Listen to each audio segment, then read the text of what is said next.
Veamos un ejemplo. Supongamos que el cuerpo del cual queremos averiguar la ubicación del centro de masa está constituido por 3 masas distintas.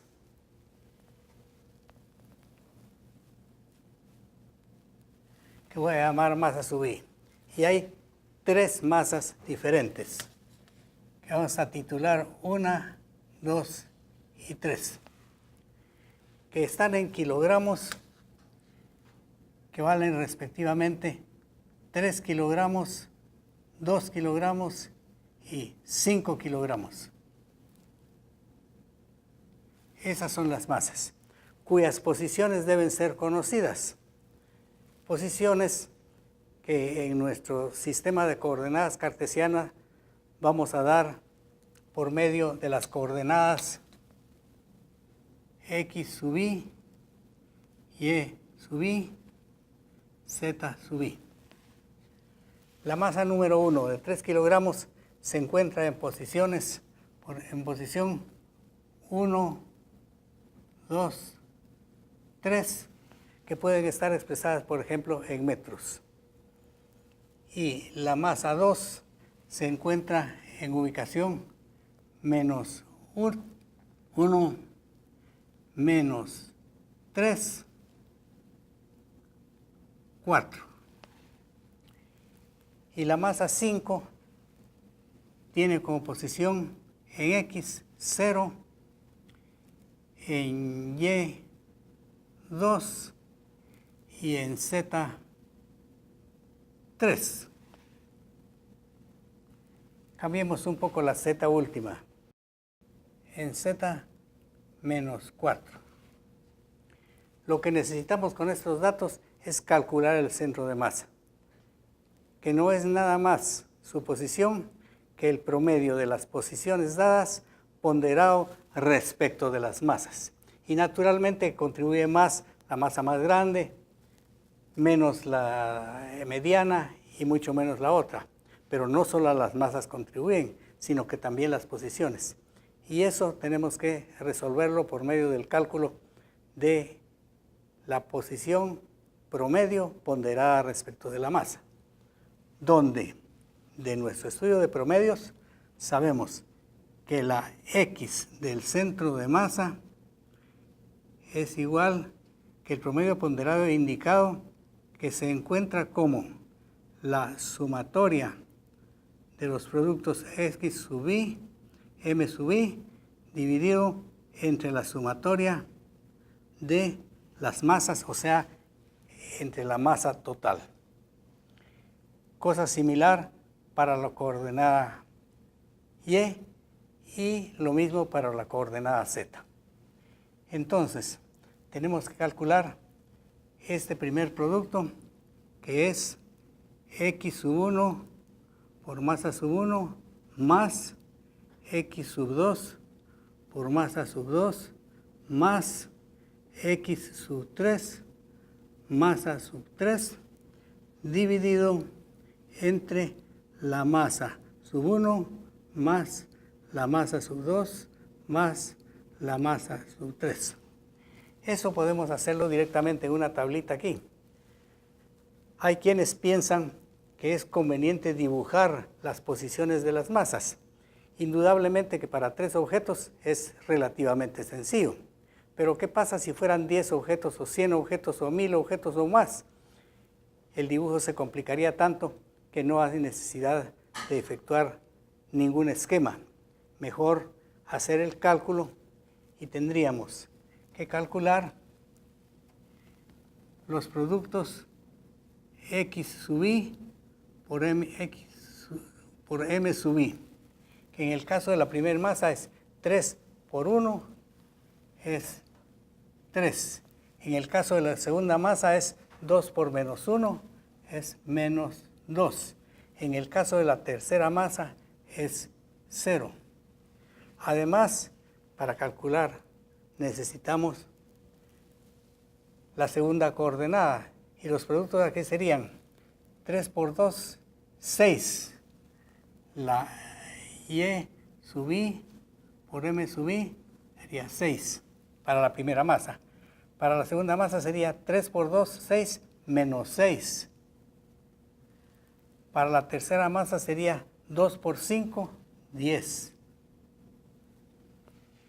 Y para la coordenada Z, para la primera masa teníamos 3 por 3, 9, que es Z sub I por M sub I. Para la número 1, 3 por 3, 9. Para la segunda masa, 2 por 4, 8. Y para la tercera masa, 5 por menos 4, menos 20. A continuación, necesitamos efectuar la suma de x sub 1 por m sub 1 más x sub 2 por masa sub 2 más x sub 3 por m3. O sea que hacemos la suma vertical, que en el caso de la suma en x da 1. En el caso de la suma en y da 10. Y en el caso 9 y 8, 17 menos 20 es menos 3. Esas son las sumas. O sea que estamos en la columna de resultados de sumas. Además necesitamos la suma de las masas. 3 y 2, 5 y 5, 10. Esta es la parte interesante en nuestro cálculo. O sea que para la coordenada X tenemos la sumatoria de la primera columna, que es 1 dividido 10. Para el caso de la segunda Y del centro de masa es la suma de esta columna, que es 10 entre 10, que es 1. Y para el caso de la tercera, que es la coordenada Z, la coordenada Z del centro de masa es la sumatoria de esta columna, que es menos 3 dividido 10, de suerte que la posición vector del centro de masa, escrita en términos de sus componentes, es 1/10.1 para la X. 10 entre 10 es 1 para la Y. Y para la Z del centro de masa es menos 0.3. Y ya tenemos aquí la posición del centro de masa escrita en términos de las tres componentes del vector R sub centro de masa. Notemos que he escrito centro de masa con letras mayúsculas, que quieren decir centro de masa, el vector de posición del centro de masa, la coordenada Y del centro de masa, etc. No he escrito centro de masa con minúsculas para no equivocarlo con la abreviatura de centímetros. El ejemplo que acabamos de calcular estaba constituido por 3 masas, es decir, era un conjunto de masas discretas o un conjunto discreto de masas. ¿Cómo se procederá en el caso que el cuerpo sea un continuum y esté distribuido en todo un volumen? La situación cambia un poco. El método de cálculo es el mismo, solo que con otras herramientas. Para calcular el promedio ponderado respecto de la masa, ahora hay necesidad de saber integrar, de manera que el tema queda ligeramente fuera de esta cápsula.